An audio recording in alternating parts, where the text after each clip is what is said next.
Good morning to viewers and welcome to a brand new week as we bring you Economy and Politics Show, where we bring you developments in the economic space as it relates to policy, investments, trade, and how this impacts the populace. Today, October 12th, 2020, we'll be looking at the budget 2021 again.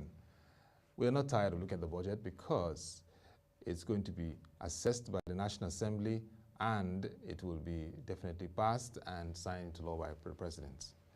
Budget 2021 was presented to the joint session of the National Assembly on Thursday last week and is christened the Budget of Economic Recovery and Resilience. President Muhammadu Buhari, since he took over the reins of office, has done that tradition of always presenting the budget to the National Assembly. The mandate of this particular budget 2021, which is estimated at 13.08 trillion naira, is to deliver on the government's economic sustainability plan goals, accelerate the pace of Nigeria's economic recovery, promote economic diversification, enhance competitiveness, and ensure social inclusion.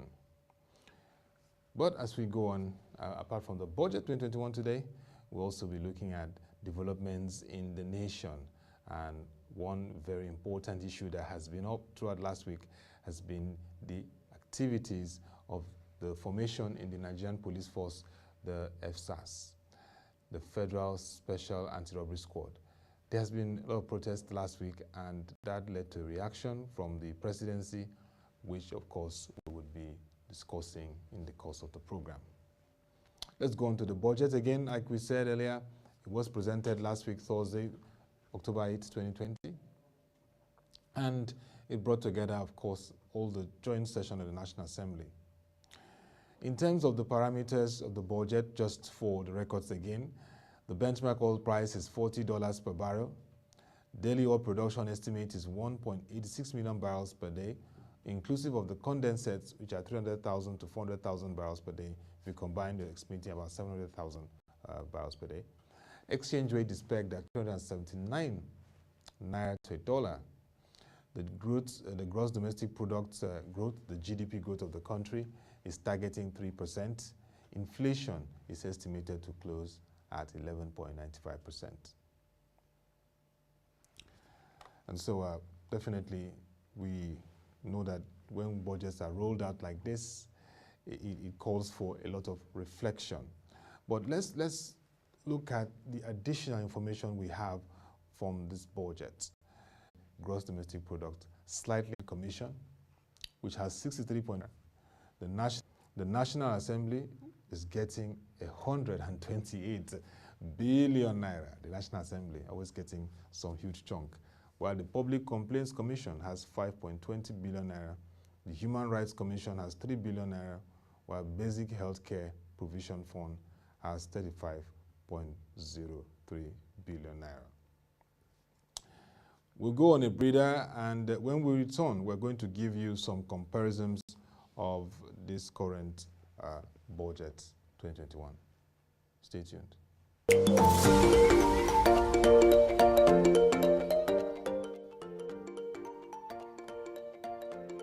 Welcome to this year's Champions of Talent Development.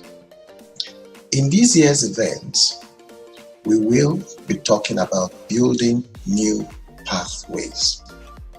Why are we talking about building new pathways? We are talking about building new pathways because the pandemic has created an almost 360 degrees change, has also been affected. So the business of training delivery has also been affected. Indeed, the business of business have also been affected.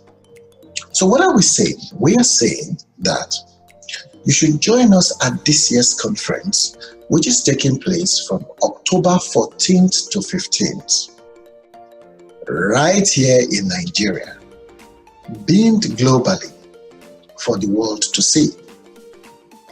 Who are our speakers? When you register for this event, you will be able to meet Professor Ndubisi Ekekwe, who happens to be one of our keynote speakers for this year's conference. You will also be able to meet Sadek Law from the US, Brian Cumbry from Canada. This year's event we have nearly 50 speakers talking to you. So it's important you are a part of this. Imagine 50 speakers in 2 days. The choice is yours. 50 speakers, 8 tracks. What are the tracks we are looking at? The tracks we are looking at include change, management, and readiness, training, delivery, and facilitation. We also have a track for the public sector because they are a very important group. That's where policy is made, that's where execution also takes place of policy. So we are also focusing on how will the business of talent development or the business of learning and development, even the business of education, how will it change in the new path that we are growing? We're also going to be looking at leadership development issues. We're also going to be looking at structural design. A whole gamut of 8 tracks, 50 speakers, global leaders and experts in their field. Some of the local names we will be having opportunity to engage with are Emmanuel Michael, Yemi Fashion. They will be talking for the first time in not just in Nigeria, in Africa. We are bringing together learning and development experts, thought leaders, entrepreneurs, business leaders, policymakers, people in government to come and talk to us so that we can build the new pathways together for a better Nigeria, a better Africa, and a better world. I'm going to be there to welcome you. See you there. Welcome back. Now let's give you a comparison of the 2021 budget to the previous budget of 2020 in terms of how it's laid out in the parameters per barrel. A percentage change of 3%. In terms of inflation, the 2020 approved budget had 10.81% targeted inflation. Of course, the COVID-19 revised budget had 14% targeted inflation, and now the current estimate for 2021 is 11.95%, showing a minus 15% change. In terms of exchange rates, as a 2020 budget estimate, it was 305 naira to a dollar, and then the revised budget had 360 naira to a dollar, and while the current 2021 estimate is 379 naira to a dollar, that's 5% change. For the GDP growth estimate, it was 2.93% in 2020.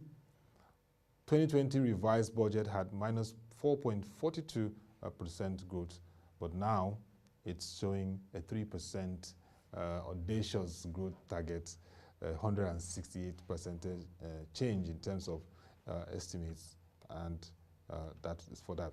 In terms of capital expenditure, the 2020 approved budget had 2.47 trillion naira. Revised budgets due to COVID had 2.69 trillion naira, while the current estimate is 3.85 trillion naira, which makes it 43% change in terms of the comparison. Statutory transfers had zero, that's 560 billion naira in approved budget for 2020. Revised budget saw 430 billion naira, while currently it's 480 billion naira for 2021, a percentage change of 13%. For debt servicing, 2.43 trillion naira was the estimate for the 2020 budget. 2.68 trillion naira was what was revised to due to the COVID disruption, and currently the debt servicing has gone a bit high to 3.12 trillion naira, which is 16% change. Recurrent expenditure was 4.49 trillion naira for 2020 budget. 2020 revised budget saw 4.94 trillion naira, and for 2021 it's 5.65 trillion naira, showing you a 14% change. In terms of revenue, which is very important, Nigeria faces a revenue challenge. The total revenue estimates for year 2020 budget was 8.42 trillion naira. Revised due to the COVID disruptions, cut it down to 5.84 trillion naira. And we're back up with an ambitious 8.43 trillion naira revenue for the year 2021, and that's 44% change. Total expenditure in terms of the size of the budget, it was 10.59 trillion naira as at the initially approved one was for 2020, and revised as 10.8 trillion naira was approved 2020, then the revised was 10.5 trillion naira, and now we have 13.08 trillion naira for 2021. That's 21%. And then the one that is of huge interest to most of us here is the fiscal deficit, because the deficit is always something that has to be monitored. Now, the deficit of 2020 initial budget was 2.17 trillion naira. It was cut down, it was increased to 4.98 trillion naira because of the COVID revisions, and now it's 4.65 trillion naira, minus 7% change in terms of that regard. This is sourced from the Ministry of Budget and National Planning in terms of our authenticity of this comparison. Just shows you some aspects that needs to be looked at. For me, the recurrent expenditure, the debt servicing is still a concern. The capital expenditure needs to increase, but I mean, we need to run a budget that is pro capital expenditure while we find ways to really finance the budget. So definitely those are things of interest for experts and analysts. In terms of the factors that will really drive this budget or make this budget reality, the performance of the 60 government-owned agencies or enterprises will become very critical, because it's from there we can see revenue to really drive the budgets. As you're now aware, the revenue estimates for 2021 is 8.43 trillion naira. So we're going to see at least over 85% impacts. It will definitely hinge on the performance of the 60 government-owned enterprises. The global crude oil price, the benchmark is $40 per barrel.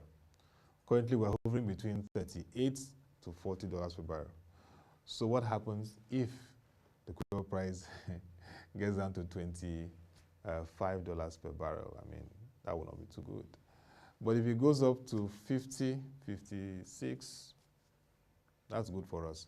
So we are going to be facing the impact of the crude oil price, and that the vagaries of the volatility and the impact will be felt on our budget estimates.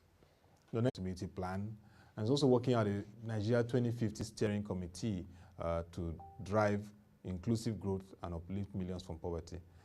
That must come in with synergy with the monetary policy activities we're seeing from the central bank, and that will help again for this budget.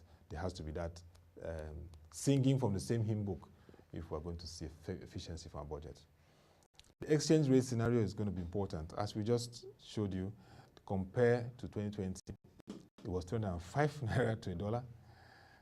Then the revised was 360, and now estimating 279 naira to a dollar. So the exchange rate management will be very critical for this budget, because a budget estimate, if you look at the exchange rate, just imagine it was 305 as of 2020. This is always expected, and we hope that that will be taken seriously. Monitoring and evaluation. There's a role for National Assembly in terms of oversight, but also the Ministry of Budget and National Finance, Budget and National Planning. The Budget Office, which has as Director General Mr. Ben Akabweze, and his team will have a lot in that regard. But before we wrap up on the side of the budget 2021, just to inform viewers that tomorrow, Tuesday, 13th October, by Minister of State of Finance, Budget and National, that is very critical, engaging the stakeholders, public and private sector on the budget. That will happen tomorrow by 10 a.m. Let's get on to the next big thing that's happened throughout last week. It had been reactions to the excesses of what we call the Federal Special Anti-Robbery Squad. Protests across the country, and this led to the directive from the President, Muhammadu Buhari, GCFR, that the Special Anti-Robbery Squad be officially dissolved with effect from yesterday, October 11, 2020. Now, the Inspector General of Police, Mr. Mohammed Adamu, had disclosed this development yesterday in a live briefing via social media platform monitored across all channels. The IGP appreciated and commended all citizens, particularly those who genuinely expressed their concerns for better policing orientation and organized, patriotic, and civil manner. To this effect, the following steps were agreed on and approved in this regard. First is the dissolution of the Special Anti-Robbery Squad, covering all the states' commands across 36 states of the Federation. The next major decision step was that all officers and men serving in the FSAS will now be redeployed to other units in the police force. And then the new policing arrangement for tackling the offenses of armed robberies and other violent crimes will be unveiled to the public very soon.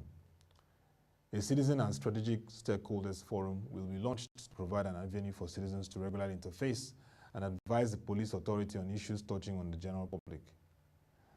And then, of course, to deal with the report of crimes committed against citizens, an investigative team will be constituted, which will include the civil society and organizations and culprits who will be punished. The measure, the IGP believes, will enhance transparency and accountability in police service, as well as provide a system of deterrence for erring police officers whose action clearly violates the rights of the citizenry. This step and action yesterday was in response to massive protests across the country, and kudos to the entire youth across the country, celebrities. I mean, it shows you how powerful the millennials, Gen Zs are in terms of bringing change to the country. They condemned the spate of brutality, extortion, rape, and murder of innocent citizens and suspects by several officers of the FSAS formation. The IGP is expected to have further consultations with CSOs and other stakeholders on the next key steps that will be taken to entrench the new directive concerning FSAS.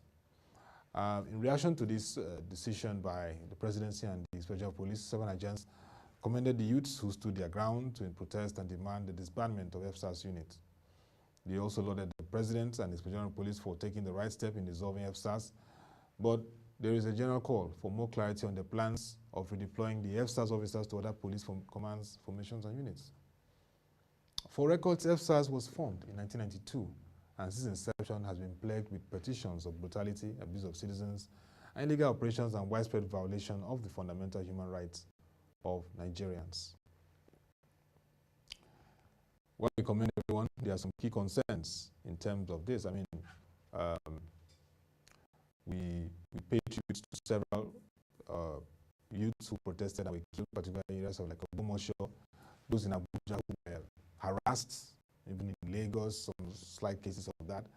We paid tribute to a lot of them, and we hope that there will be much better engagement between the police and citizens as it comes to peaceful protest. The key concerns here are the redeployment of all officers in the FSAS formation. It requires more clarity, and yes, this is where the Ministry of Police Affairs and Police Service Commission will need to come in to really, really set the efficiency of this process. There needs to be a thorough audit of the FSAS police officers before redeployment in terms of how many FSAS police officers do we have in the country, what's the audit of that, and which formation will they be assigned to? What are the orientation plans in place before they get to that formation? Then the suggestions that the entire police force should be reformed and remodeled to serve the nation better. What would be the timeline for that? And does the IGP believe that it is time for this to happen alongside the presidency? Also, all police cells that have been used by FSAS, they will need to audit them and assess their current state. In a nutshell, it's the time to really open up the whole FSAS activity and look at what happened, the roads, and how they are addressed. For Nigerians, it will interest you to know that there's a police service commission. Yes, there is. And we want this police service commission to be empowered to carry out their roles of effective supervision and monitoring of activities of police officers effectively, because it has become very important. There's need to ascertain if the FSAS, before disbandment, had verifiable records of all arrests that have been carried out, because there are several cases of people that have been arrested, but unfortunately, we've not been able to account for many. There's also a very interesting list of several people that have been killed under detention by FSAS. In a communique, in our coverage, it was agreed that there should be a level of compensation to all those who have been killed or abused or harassed as a result of FSAS activities. It is a very clear statement that the citizens are awake to their rights and responsibilities, and that government shouldn't wait until it gets to a very tense moment before they take steps and actions. 2 years ago, there was a statement and a directive, but it wasn't followed. It shows again the gap between policy statement, implementation, and the outcomes. And for a very sensitive and very strategic security force like the police, it has become imperative that, and it's more of intelligence that is valued. Infrastructure for the police force, from their police colleges to their research centers, to their various logistics and operation zones. What is the thinking of an average police officer? Are they happy in terms of carrying out their activities, and are they valued? What has been the condition of police officers that have died? Have they been well catered for in their families? What is the clear condition of all police barracks across the country? We commend this administration for the Police Trust Fund, which of course Lagos State has taken the lead in having the Lagos State Security Trust Fund. All states definitely need to have that Security Trust Fund. Police need to be equipped. Their welfare needs to be taken seriously. Their salary package has to be reviewed effectively. And this is where the Ministry of Police Affairs and the Police Service Commission and the Office of the Inspector General of Police have to work closely to ensure that all the formations in the police force work in tandem to safeguard lives and also ensure that the country is rid of crime and armed robbery. But there are some units that also will need standard commendation. For example, the Rapid Response Squad, RS. They are doing well, they are supporting citizens that carry out their roles effectively and have low incidence cases of brutality and violation of human rights. So, we're not saying the police is bad. No, the police formations are effective. The training, definitely we can implement the budget, we can have people alive and happy. That, yes, in this week, as not come into play because the lights go. But this new week of the market review, we look at the final.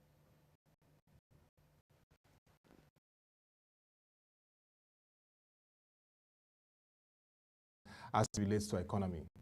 Today we will take a different shape in our programming as we will be looking at the Nigerian Economic Summit Group, incorporated in 1996 as a non-profit, non-partisan private sector organization with a mandate to promote and champion the reform of the Nigerian economy into an open, private sector-led, globally competitive economy. They will be hosting the 26th summit since inception. Is Mr. Laoye Jaiyeola, the CEO of the Nigerian Economic Summit Group. Market break closed negative on Friday as Etana led 11 gainers as against 21 losers, topped by PZ at the end of last week Friday's session. An unimproved performance when compared with previous outlook. In terms of market turnover, it closed negative on Friday last week as volume moved down by minus 32.53% as against 31.64% downtick recorded in the previous session. Caverton, Zenith Bank, and FBN Holdings were the most active to boost market turnover, and Guaranteed Trust Bank and Zenith Bank topped the market value list. In terms of volumes, Caverton led the list of active stocks in the records, impressive volume spike at the end of last week Friday's session. We'll now go on a breather, and when we return, we'll now have this conversation with the CEO of the Nigerian Economic Summit Group, Mr. Laoye Jaiyeola.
Welcome back. Our conversation continues today on market review as we look at the 26th summit of the Nigeria Economic Summit Group. With me is the CEO of Nigeria Economic Summit Group, Mr. Laoye Jaiyeola. Nice to have you once again. And the theme is very interesting, building partnership for resilience. It's going to be a hybrid summit format and is holding on the 26th and 27th of October 2020. We're expecting 125 speakers, and it's going to have 26 sessions and over 10,000 participants. So first, I would like to ask you, CEO, what informed the theme, building partnership for resilience? Well, thank you very much.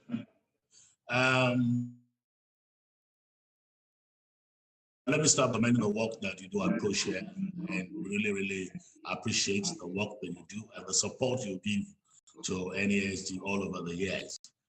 Regarding the theme of the summit, you notice that during COVID, everybody rallied around and worked together. It wasn't just about federal, it was a work of federal, sub-regional, private sector, civil society. We all came together because at that point, the lives of Nigerians were at stake, and the need for us to collaborate and work together, came to the fore more than ever before. And so that was one reason, the reason for us to partner together, realizing that if we all work together, join our hands together, we will be able to surmount the problems and the challenges that we face as a people and as a nation. By the end of Summit 25, one thing became clear to us. Our engagement had centered a lot of time at the federal government level, but resources and people reside in states. And unless and until we begin to work with our states and help them and strengthen the institutions and the work that they do so that they can become viable and sustainable, we will be working, we'll be wasting our time. And during COVID, you could say that Nigeria had this number of infection, this number of deaths. We went as far as identifying how many you have per state. And if you went to the states, you realize that people were going as far as local governments and wards and, that minute area. So it behoves us there to begin to work more with the states and ensure that we work effectively. So it was clear to us that we need to strengthen this partnership. We mount it, we talk about it, but when it comes to implementation and action, we tend to go our own ways, which is one of the things we saw during COVID. Everybody was working, but we didn't effectively coordinate our efforts. Our own feeling was that if we did, maybe we'll have had much more impact than we did, but everybody tried. And therefore, the thing is, we should need to build partnership, but for resilience and in times, and the reason we use the word resilience is that we're in a world of a new normal. Another thing will come, it might not be a health issue, maybe another challenge, but Nigerians should be resilient enough to weather the storm. So regardless of what we face, when we work together, we weather the storm. And when I was growing up, my parents always asked me that, look, if you take a bunch of broom and try to break it, it's always very difficult. But when you take them one by one, it's easier. Effectively, when we put together as a nation, as a people, and we work, we'll solve the problem. So that informed the theme of the summit. Yeah, very clear. And this is like your first time you're going to host a hybrid for kind of summit. How prepared is NESG for this? And you have seasoned speakers like the distinguished Professor Justin Nin, and this year Funke Opeke, CEO of Min1, and amongst others. And you have very high-powered sessions, 26 of them. How prepared is NESG to manage this whole logistics, particularly in this time as we continue to navigate the COVID pandemic? Well, one of the things that this COVID era taught all of us Nigerians is the fact that there's a new normal. It actually brought to fore the extent to which we can leverage on technology to reach out to as many people and be much more effective, much more efficient in everything we do. And I know that a number of people work now from home. Before now, will have been something that was not possible. People now work from their home before. But now we have the opportunity of reaching out. And part of one of the things we're doing this year is that because we're doing along with the Nigerian government's events, and there's no doubt that we all have challenges around infrastructure, but until we've flogged this infrastructure and then begin to, we don't see where we need to improve, or how and how much we need to improve. So it's the first time we're doing it. We are confident in the preparations we've done. We hope and believe that everything will work well. But this really is the way to go. How we leverage technology across all sectors of the Nigerian economy so that we can get the best results. Definitely, and of course, we know that the presidency, the executive have always been very part of it. Already the Ministry of Finance, Budget and National Planning coordinates the activities working with NESG.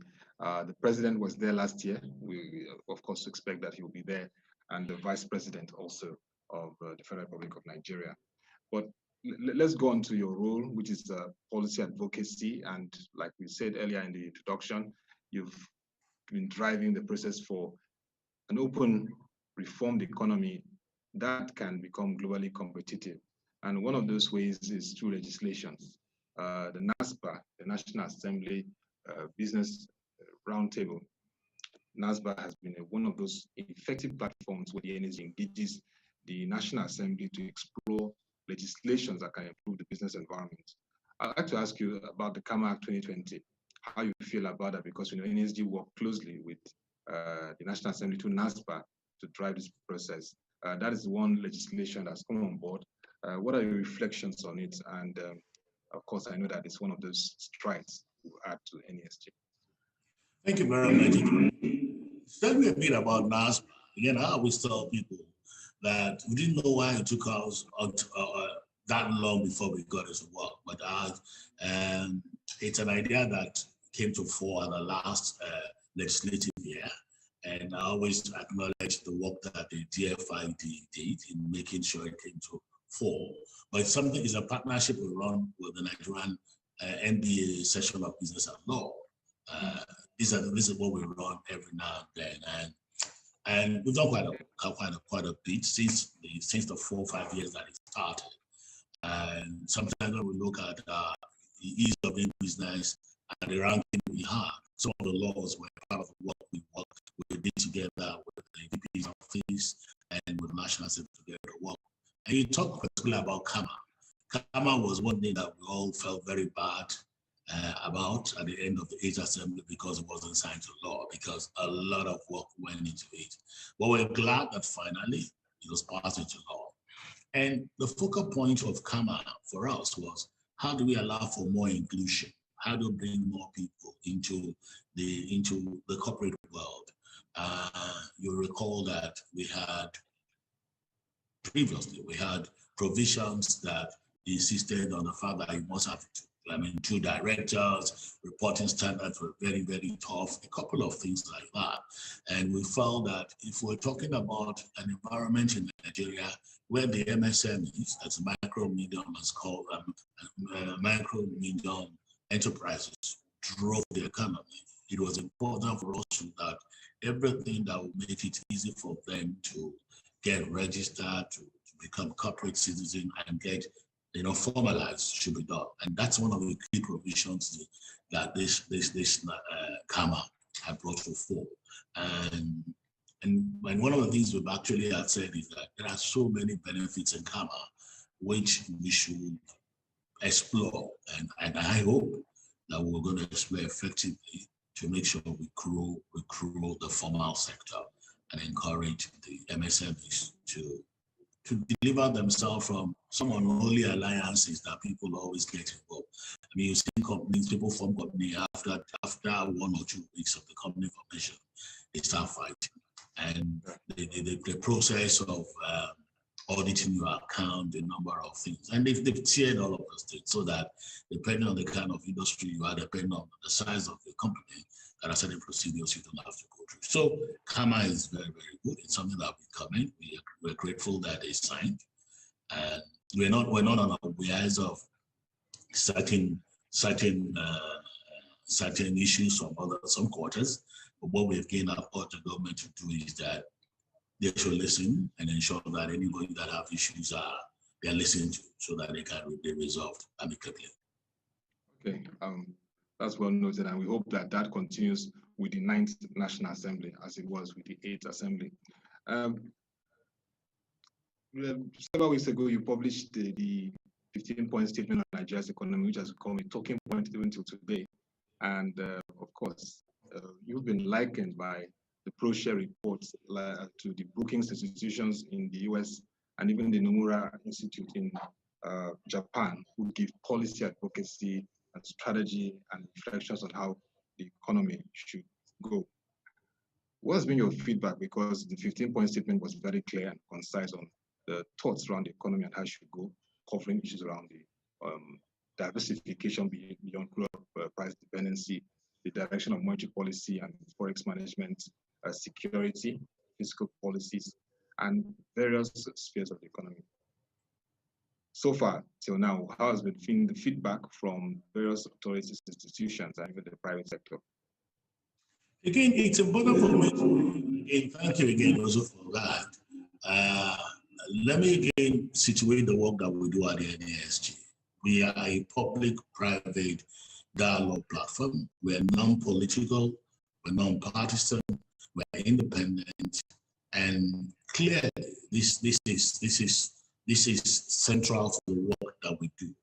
But we support the government in terms of removal of subsidy and then tariff, because the fact of it is that unless people are bold to say what needs to be said, particularly if evidence supports it, we're not going to have government.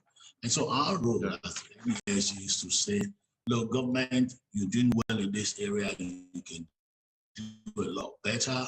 Government, our research shows that this is not good. These are the things you need to improve on. And that's what we do from time to time. And when I will tell you, we've seen quite a number of reactions.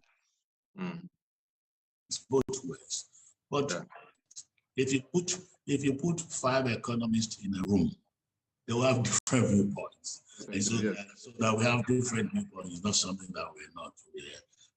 I mean, if all of us have just one viewpoint, it's not good for Nigeria. Take economists, for instance. Some will tell you they are monetary, they are fiscal, and amongst them they still have. So we are aware that there are reactions, but what is important is that whatever you do, let evidence drive it. Look at how we can move forward as a nation. Look, what I tell anybody is that we all benefit from a strong, resilient nation. This nation is big enough to build enough resources to take care of our teeming population. And that's what all of us should do. At the NESG, it's clear we work in the national interest. There is no one person that can hijack any project. In fact, even if you do bigger researches, what we always tell you is that, look, we'll subject your research to what? Stakeholder validation. And that stakeholder is inclusive of public, private, academia, civil society. And once we are agreed on it, it's about Nigeria. Our prayer is that Nigeria should be a lot better. There are tens and hundreds of Nigerians who work at the NESG, who work for the NESG. They don't take any money. They are not paid. They are committed, and of all ages and of all gender and across Nigeria. So that's what we do. Well, definitely. I mean, I like the fact that you said it's a policy advocacy group that deals with evidence-based analysis, which can be felt. And definitely the feedbacks are important because it helps you to also look at various areas that can be covered, subsequent features, and also helps for further engagement with relevant institutions covered by the statements. One of them, which is the Central Bank of Nigeria, that manages our monetary policy. ProShare, of course, you're aware, published a 71-page report on NSG and CBN, Beyond the Battleground, the Need for Facts, Perspective, and Resolution. And stemming from that report, it's resetting the agenda for the October 2020-26 summit of NESG. I know you have your plans already set, but there are some inputs, and I would just like to highlight them so you could take note. ProShare from his analysis wants the role of non-state actors in revenue collection has implications for domestic tax burden on MSMEs to be something taken seriously. I know that you're going to engage the governors to the Nigerian Governors Forum, particularly at the national level. It's very important that the role of non-state actors in revenue collection and its implications are addressed because of what the MSMEs contribute with about 48% to the GDP and about 84% of private businesses. It also wants a review of the country's tariff structure and rates and analyzing the implications on Nigeria's trade balance and competitiveness, and also a review of the nature of Nigeria's informal economy, which is unstructured and needs to be captured too. And of course, the role of foreign remittances in igniting long-term economic growth. That's one of the missing links we saw and will need to be addressed. Reviewing the China and India model. And that's very interesting that you have Professor Justin Lin in that regard. So let's take on that issue of foreign remittances, for example, and the country's tariff structure. Are those things that are going to be factored in your conversations for this summit, because they are very critical too, alongside the non-state actors in tax collection? Also, let me say that the work of the NESG is not limited to the summit. And there are policy commissions, and there are, for instance, we have a standing relationship with the NGF, the Governors Forum. There's a secretariat that manages the NESG NGF roundtable. So there are a number of work that we take amongst ourselves from time to time. And that goes beyond summit. And so we'll note some of the issues we brought up and we'll do it. And we have, if you notice, we had a fiscal roundtable that was involved in the issue of tax collection, the issue of debt and all revenue generation. All of the work done there now reside with the policy commission. And so they can always look at all of those. So part of the thing that we always tell people realize that the summit is just one out of the many things we do. It's a flagship where there is full engagement. But issues after summits are always distilled and looked at carefully and taken to the right policy commission so that the issue of engagement with government continues all year round. And if you look at all year round, what you will see is that different sectors of the economy are doing one thing or the other. So we note the issues we have brought up. I mean, quite a number of the issues are finance related. We have a regular engagement with the Ministry of Finance. Budget and National Planning, okay. And so we'll bring them to fore. I mean, everybody's looking at remittances, and remittances are very important. These are issues that we need to look at with the central bank. And so those issues will be looked at even beyond the summit. So what cannot be captured during summit now is not lost. It can be taken in and then put in the appropriate policy commission for subsequent engagement. Definitely, the policy commission is a very laudable idea because it helps to further develop the avenue for contributing to policy strategies of the government. I mean, we see what you've done in the sports area. Youth and Sports Minister has been working closely, and so things like that are very important. So definitely, these suggestions from ProShare will be handy for the various respective policy commissions. But let's get your word on. Yes. Yeah. Okay. The structure of the commission so that people can really understand that, in fact, that is the engine room of NESG. Every policy commission has a steering committee that is made up of people from civil society, private sector, academia, and government. They always have a public sector chair and private sector chair. So public sector will be the most senior permanent secretary in the respective area, and they will have an industry captain chair it. Now they have a working team, they have thematic groups, they have an agenda they pursue all year round. And that's why you find out that we always go into ministries, we discuss with them all year round, depending on how willing and how ready and how available the minister is. In some instances, it is faster, it is more evident, it's beyond the team, and in the assessment of the Nigerian economy, from your own analysis, what are the key things we need to address quickly to unlock growth as we continue to recover in this period of the pandemic? Unlock growth in the period of the pandemic? Well, of course, we all know that as a health matter, humanitarian is come there, and then there is, of course, security issues, and there is economic issues. So for us, we need to deal with first the health of our people. Whatever we can do to make our people healthy is important. Whatever we can do to make sure that we help with humanitarian crisis and avoid full crisis to those in need is important. Whatever it is we can do to ensure that we deal with unemployed and bring them in is very important. And whatever we can do to assure security is very important. And look, if farmers want to go out there and there's no safety on their vehicles, then you might have food crisis at hand. If people want to go to their business and there is some level of insecurity, you have business problem at hand, even if you're dealing with supply. Those are those challenges. We need to deal with whatever it is we can do to ensure that we do not affect supply chain bottle constraint. We need to do, because I worry, and we get this from some manufacturers. A number of them are looking at produce. Again, goes to some of the things we've said in time past. The need for us to do significant backward integration. It's very important.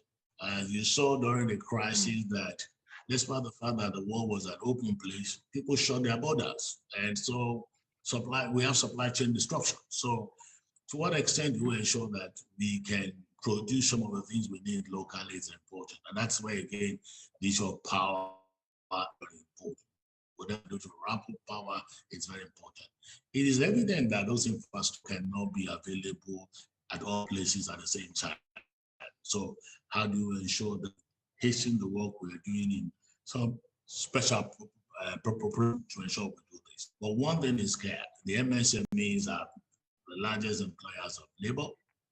Whatever we can do to ameliorate the job they are going through is important.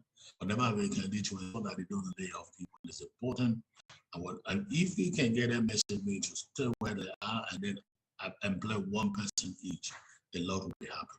But close to this is for us to have a review at our curriculum and schools, which is what NESG again, working with Nigerian University Commission to see how can we have a discussion between the industry and the academia and the government. It's very, very important.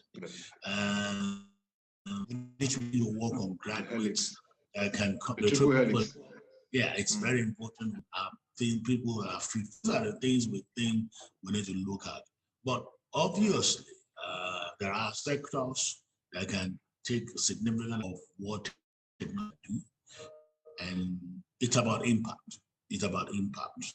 It's not about how much spending what we do, it's about how impactful is it. And so we need to be looking at how do we make it very, very impactful. The comment works around infrastructure. How can we make that every kobo gives us much more value than we're getting before now? So those are the issues that we're looking for. But we need to be very innovative. Business as we are. We need to look at, when we talk about multiplier effect, if we can double the multiplier, we need it right now more than ever before. And Nigeria has much to be able to do that. Driving reforms for economy, and there have been a lot of laudable strides. Just recent is the CAMA Act 2020. We hope that that continues. Your 15-point statement on the economy is well noted, which ProShare responded in his analysis after one of the institutions, Central Bank of Nigeria, made its own reaction. And we trust that you can have more healthy debates with relevant institutions as the focus is driving national interest, national growth, and competitiveness. We wish you all the best ahead on your summit, 26th and 27th, a hybrid one, taking a hybrid format, both virtual and physical, and also, of course, expected guests, the President of the Federal Republic of Nigeria, Vice President, and all the like we had in last year, where we're already seeing some level of implementation in the 2050 plan. We hope to see building partnership for resilience, which is very important for Nigeria as we navigate the impacts of COVID-19 pandemic and the volatilities of the crude oil price. Thank you once again, and we hope to have this conversation, hopefully when the summit wraps up, to look at the key things that came out. But once again, kudos to the efforts of the NSG, and we hope to engage further at the advocacy level. Yeah, thank you. And that will be all for this edition of the Market Review. Yes, yeah. Thank you for the work you do. Thank you. And that will be all for this edition of the Market Review. You can join our website, www. Your comments on what you expect to see happen in this summit, even as it relates to the market, because this summit also covers developments around the financial and capital market too. To come your way again, thank you for watching. Have a nice day and stay safe.